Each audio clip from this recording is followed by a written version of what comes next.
Harumnya bunga mawar dan juga cantiknya rangkaian bunga mawar. Itulah kesan yang disampaikan oleh Paus Leo ke-13 tentang Rosario.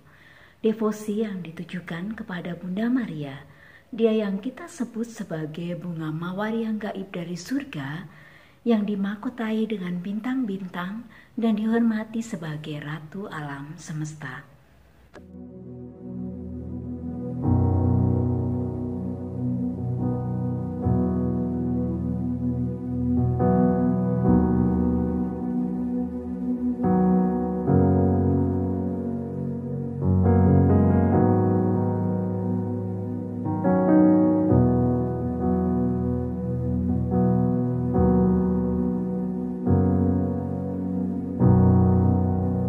Saudara-saudari yang terkasih di dalam Tuhan Yesus Kristus, bersama saya Suster Maria Emerita OP, kita akan menggali sejarah tentang doa Rosario. Bertepatan dengan bulan Oktober yang kita dedikasikan sebagai bulan Rosario, dan juga tanggal 7 Oktober, gereja memperingatinya sebagai Pesta Santa Perawan Maria Ratu Rosari. Doa Rosario tentunya bukan lagi doa yang asing bagi kita. Doa Rosario sudah menjadi doa harian kita, bahkan menjadi nafas kehidupan kita yang memberikan kekuatan dan juga semangat untuk menjalani hari-hari hidup kita. Doa Rosario adalah doa yang hidup, yang terus tumbuh, berubah, dan berkembang sepanjang zaman. Berawal dari sekitar abad 2 sampai abad 4, di saat ayat-ayat Mazmur dalam Perjanjian yang Lama belum menjadi forma dalam doa orang Kristen, ada formula doa-doa yang terus diulang-ulang. Diawali dari para rahib yang mengembara di padang gurun, mereka memiliki doa yang diucapkan berulang-ulang, yaitu Kyrie eleison atau Tuhan kasihanilah. Dalam perkembangan zaman, perkembangan selanjutnya, ada muncul rumusan doa yang didasarkan pada kisah pemungut cukai dalam Lukas bab 18 ayat 13. Ya Allah, kasihanilah aku orang berdosa ini. Ungkapan itu merupakan dasar dari rumusan doa yang akhirnya kita kenal dengan doa Yesus. Tuhan Yesus Kristus, Putra Allah, kasihanilah aku, orang berdosa ini. Atau versi singkatnya, Tuhan Yesus Kristus, kasihanilah kami. Harapannya, dengan doa-doa yang kita ucapkan berulang-ulang, umat Kristen akan masuk di dalam suasana meditasi dan akhirnya masuk di dalam kontemplasi. Ketika para biarawan, biarawati, atau para kontemplatif, mereka mendaraskan 150 ayat Mazmur dalam kitab Perjanjian yang Lama, sepanjang hari mereka, dalam jam-jam doa mereka, pagi, siang, sore, ataupun malam, mereka tidak saja menjadikan ayat-ayat Mazmur itu sebagai ayat-ayat dalam kitab suci, tetapi itu merupakan unsur yang sangat penting dari keharusan hidup religius mereka. Doa-doa itu akan membawa mereka pada penyembahan, pertobatan, dan permohonan, juga ungkapan syukur yang indah. Rupanya, kerinduan itu tidak hanya dimiliki oleh para biarawan-biarawati dalam hidup kontemplatif mereka, tetapi pada abad ke-12, kerinduan itu muncul di tengah awam. Mereka pun ingin mendaraskan 150 Mazmur itu, tetapi mereka berada dalam keterbatasan Tidak banyak awam yang bisa membaca, sedangkan untuk mendapatkan kitab suci itu pun bukan hal yang mudah.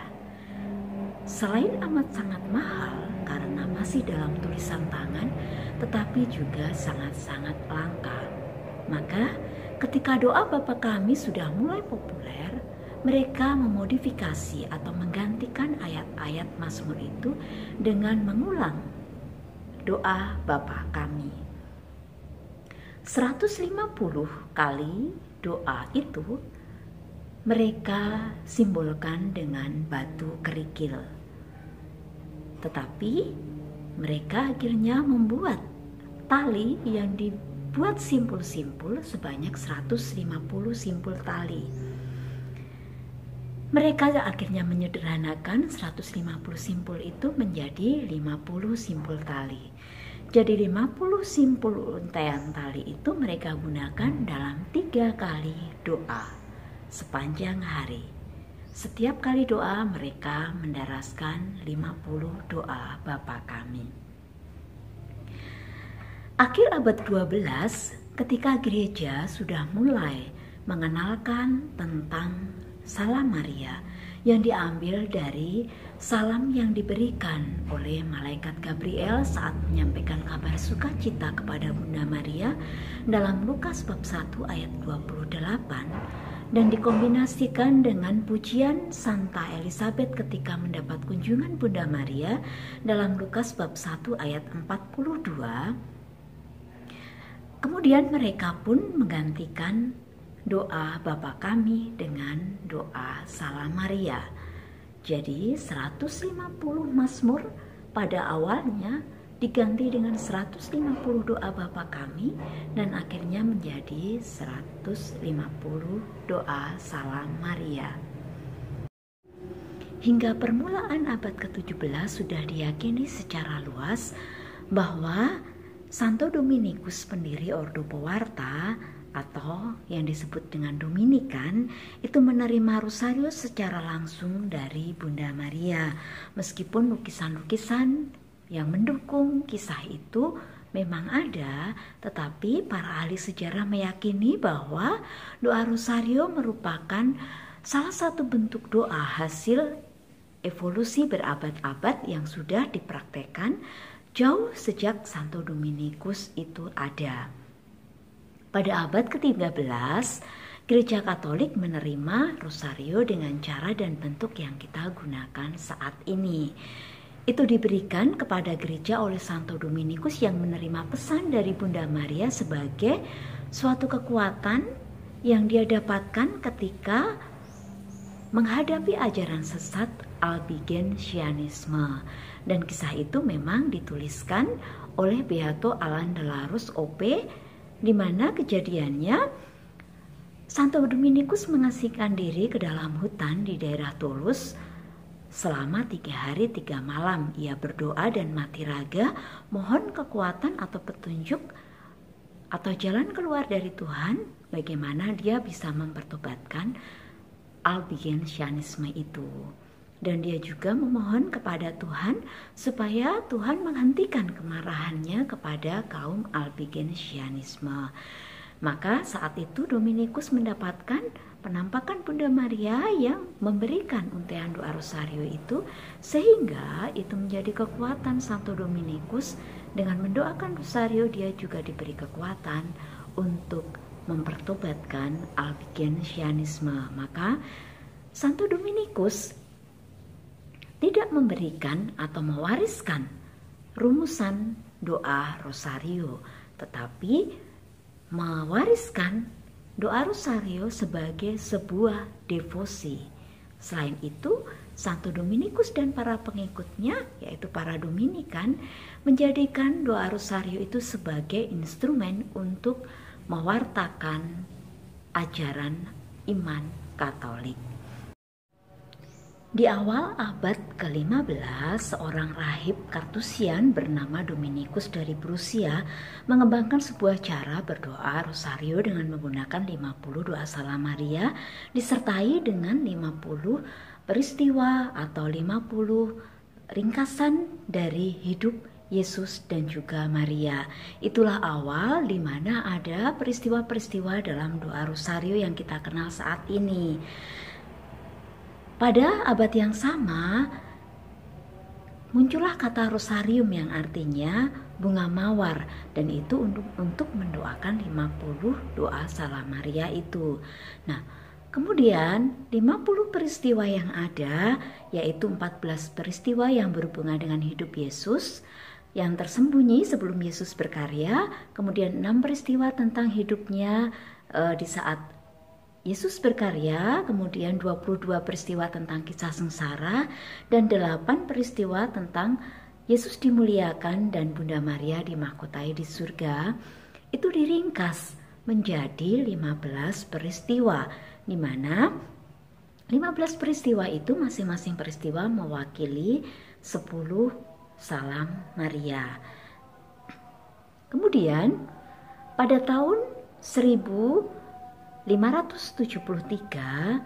ada seorang Dominikan yang membagi peristiwa itu dalam 3 peristiwa besar, yaitu peristiwa gembira, peristiwa sedih, dan peristiwa mulia.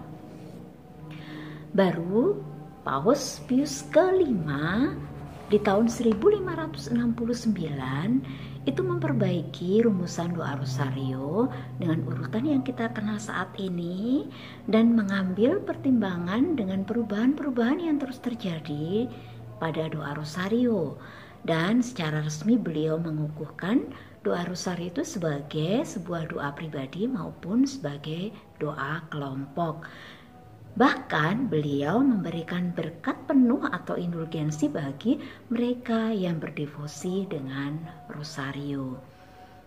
Paus Pius ke-5 juga menetapkan tanggal 7 Oktober itu sebagai pesta Ratu Rosari yang amat kudus. Itu merupakan sebuah kisah di mana saat itu terjadi perang di Lepanto yang mengancam kehancuran umat Kristen di Eropa. Tapi rupanya dengan ajakan untuk berdoa rosario, mereka pun mengalami kemenangan dengan mengalahkan kaum Turki saat itu. Diyakini bahwa kemenangan itu adalah berkat doa rosario yang didoakan oleh umat Kristen. Dan selanjutnya Paulus ke-6 itu dalam surat kerasulannya Marialis Cultus tanggal 2 Februari 1974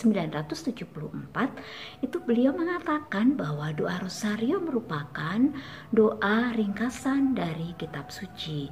Kita ketahui bahwa peristiwa-peristiwa dalam rosario itu diawali dari Bunda Maria menerima kabar sukacita sampai Yesus dipermuliakan setelah kebangkitannya. Bahkan bagaimana umat Katolik juga mempermuliakan Bunda Maria. Peristiwa-peristiwa itu merupakan kisah ketika kita mendoakan rosario, dengan sendirinya kita akan merenungkan perjalanan hidup Yesus. Sedangkan perjalanan hidup Yesus itu diringkas atau tertera dalam kitab suci. Maka Paus Yohanes Paulus II dalam Rosarium Virgin Mary tanggal 16 Oktober 2002 menganggap bahwa peristiwa-peristiwa dalam rosario itu seperti ada yang kurang, yaitu saat Yesus berkarya. Maka beliau menerbitkan peristiwa terang, yaitu peristiwa di saat Yesus berkarya, dan peristiwa itu rupanya melengkapi peristiwa dalam doa rosario. Bahkan Yohanes Paulus II mengatakan bahwa doa rosario itu merupakan sebuah doa untuk perdamaian karena mengandung kontemplasi tentang Yesus sang pemberi damai. Satu hal yang menarik, dalam salah satu ungkapan Paus Pius yang ke-10, beliau menggambarkan bahwa doa rosario itu dibimbing oleh logika dari cinta kasih. Beliau menulis bahwa orang yang sedang dalam cintalah yang akan mengulang banyak kata-kata kepada orang yang dicintai. Itu adalah karakter.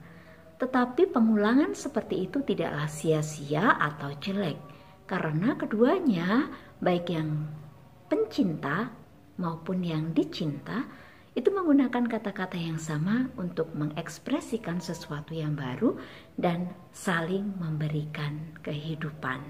Maka ketika kita berdoa rosario, kita akan dibawa kepada cinta kepada Tuhan, kepada Yesus Kristus yang lebih dalam lagi.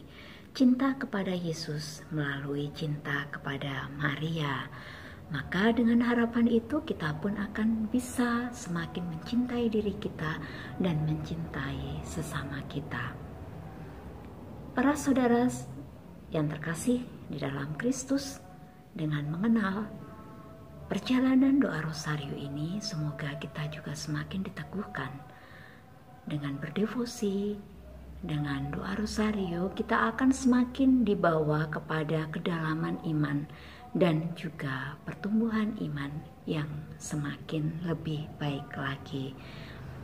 Semoga kita senantiasa dilimpahi berkat untuk membawa damai, kasih, dan sukacita. Tuhan memberkati.